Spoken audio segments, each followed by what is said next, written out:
এজন্য আল্লাহ বললেন যুবকেরা খবরদার নজরকে নিচের দিকে করো।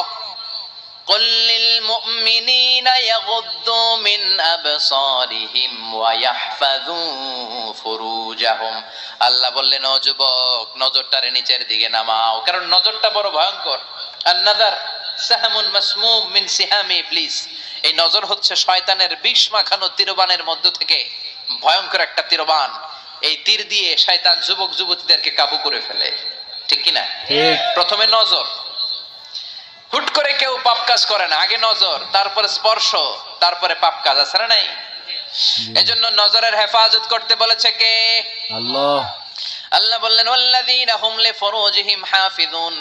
মুমিন বান্দার 4 নাম্বার গুণাবলী হলো মুমিন বান্দারা তাদের লজ্জাস্থানের হেফাজত করে, তারা তাদের নজরকে হেফাজত করে। বিশ্বনবী নিজের মেয়ের জামাতা আলীরে বললেন ও আলী নজরকে বাঁচাও। ভুল করে নজর যদি একবার কোন নারীর চেহারার দিকে পড়ে যায় রে আলী, দ্বিতীয়বার দিও না, একবার ক্ষমা দ্বিতীয়বার গুনাহ, ঠিক কি না?